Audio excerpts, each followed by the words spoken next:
How many sanctuary cities do you actually have in Texas? Well, right now, Brian, sanctuary cities are banned in the state of Texas. I think Texas either is the first or maybe the only state in the United States that passed a law banning sanctuary cities. But what's going on in Philadelphia is like an Alice in Wonderland story where it's topsy-turvy, where the mayor is blaming ICE or the federal government for trying to enforce the laws for being the cause of this rape. That is insanity.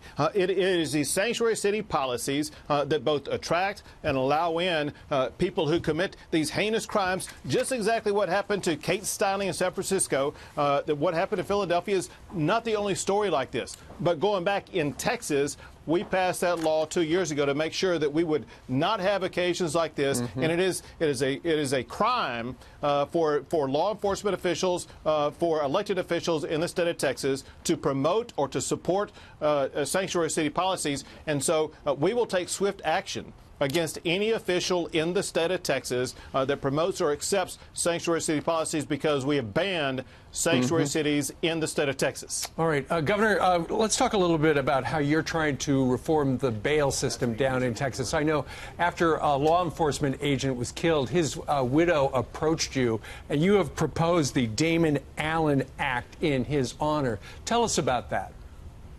Sure. Damon Allen was killed by a man who had twice been arrested for assaulting law enforcement officers. The second time, the person who, the magistrate who gave him bail to let him back out on the street, did not have all the information knowing about the crimes that he had committed. This man was out on bail on $15,000 bail.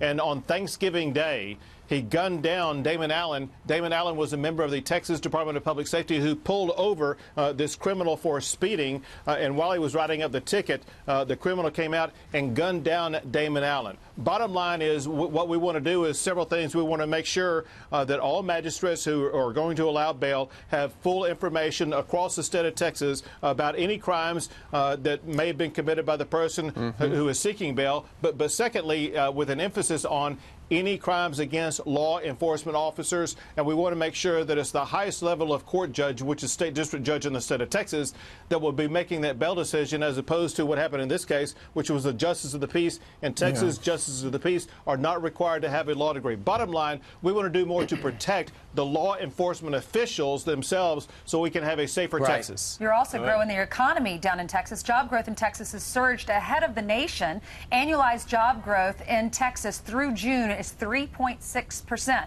How you doing that? Well, the Texas economy is on fire, and I'll add one more stat to it, and that is we have 1,000 people moving to the state of Texas every single day.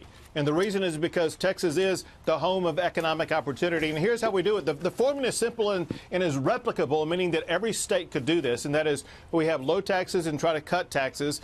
We have right-to-work laws. We reduce regulations. We have rule of law, like with regard to sanctuary cities, where we will not tolerate violations of law. But I will tell you this. I talked to the CEOs who move their employees here, and I asked them, why is it that you're coming to the state of Texas? They all tell me the same thing.